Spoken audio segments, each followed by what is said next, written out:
Morning, everybody. Thank you for joining us. We'll begin with chapter 21, verse 10. Chapter 21, verse 10, the beginning of Parshas Teitzei. And it says in the pasuk, Teitzei la milchama aloivecha, when you go out to war against your enemies, unsano Hashem elokecha biyadecha v'shavisa shivyo.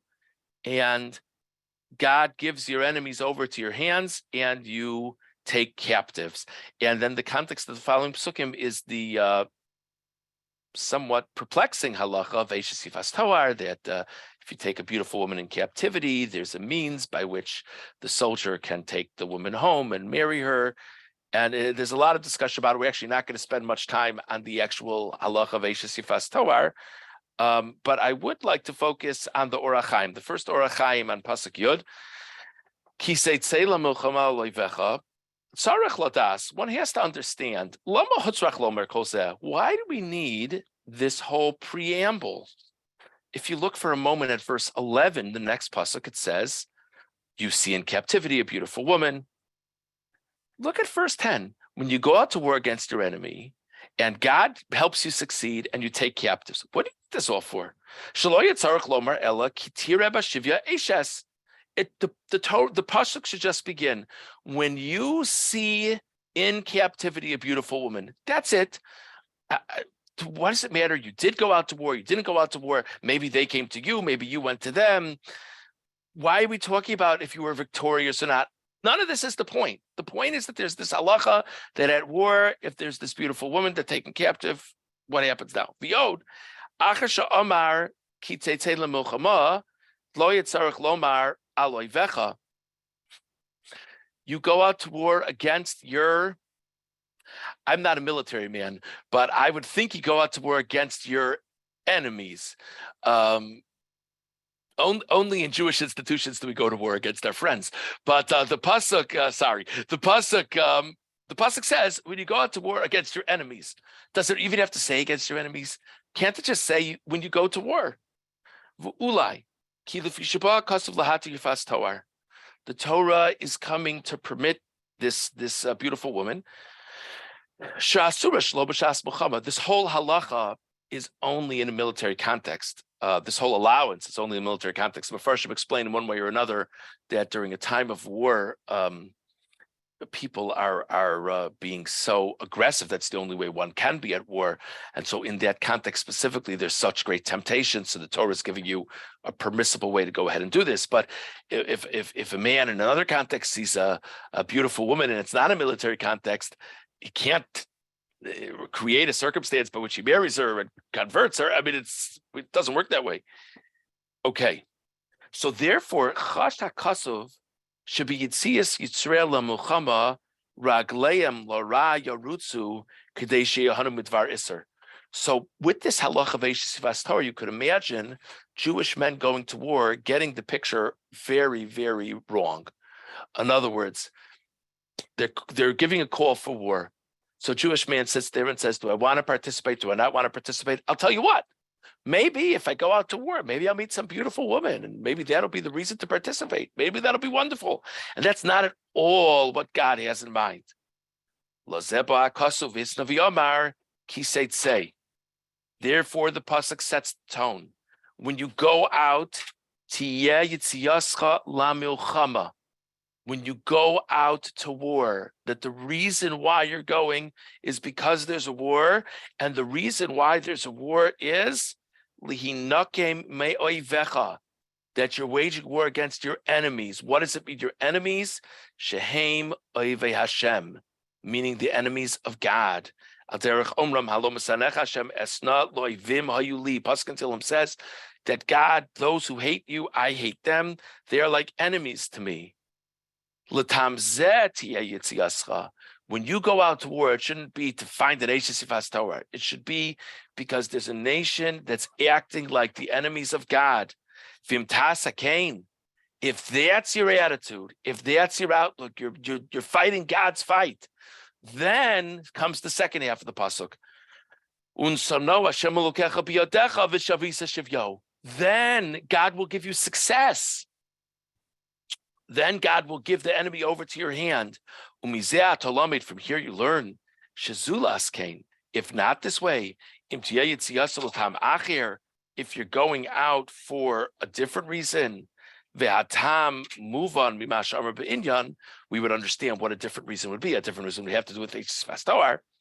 Eino muftach she'nei Hashem biyado. Then there's no guarantees. But if you go because you're fighting God's fight, then you can be assured you'll be successful. This I thought was a very interesting Orach Chaim.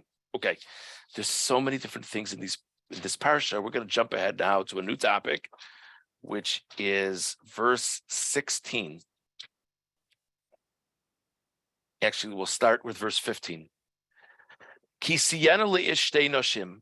A man has two wives. That, of course, the practice in Klal Yisrael of a man not having two wives came long after the Torah. It's a famous idea of Takanas Rabbeinu Gershom. The Torah does allow a man to have two wives. If the circumstances are such that one of the wives is beloved to the husband and one of the wives is resented by the husband, and there are children born, and the beloved wife has a child, and the detested wife has a child. It's God's sense of humor, right? We know that the firstborn son, if the firstborn child is a son, he has a double portion of the inheritance over all the other children, over all the other sons. So here it is. A man has two wives, and one wife he feels very connected to, and one wife he feels very not connected to. And the first child born is a son to the detested wife. So all of a sudden, the rule is that child is supposed to be the one who gets the greater inheritance. Verse 16, it will be on the day that he gives over to his children that which is his, meaning on the day that he passes away. He has no right to create favoritism for the beloved child over the detested child. In other words, the halacha is that if the firstborn child is a son, that son gets double portion, and that's it. Now, I just want to clarify a few things here. So one point I want to make is we're talking about nachala. Nachala is inheritance.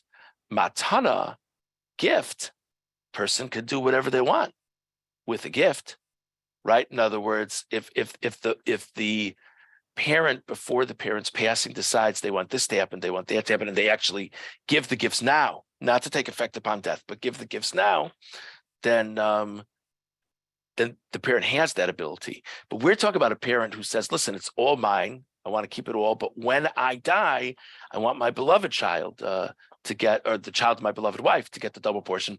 Doesn't work that way. It's not an option. I should also mention, just as an aside, that civil law in terms of inheritance varies greatly from Torah law. And obviously, the vast majority of us write up wills, and the wills are not necessarily going to give a double portion to the firstborn child, and the wills are not necessarily going to give the inheritance only to the sons and not the daughters. And there's a way to make it that the will that one wants to give can still reconcile with halacha. If anyone's interested in that, they could talk to me offline. But what I want to see for a moment is the sforno on pasuk Teitzei. Is this really true? Is this really true that there's no concept of giving a greater inheritance to a beloved child? Really? Don't we see throughout Chumash that sometimes the beloved child or the child of the beloved wife has a greater portion? Isn't that so? So what which one is right? I mean, it seems like all these stories are totally at odds with this pasuk. So it's a very interesting sforno on pasuk Teitzei. Lo yuchal levakeres beno ahova pareven asu habechor. Lo yavor habechora min habein b'shvil sinazu o avazu. Says the sforno. The point in the pasuk here is if it's just that one child is more beloved or one child is less beloved, that's not a reason to start playing around with the inheritance. Avalim yasazeh b'sibas rishas habein habechor. If the oldest child acts in a wicked way, az ro'ui lahavir, then it is reasonable to take the special inheritance away from the child.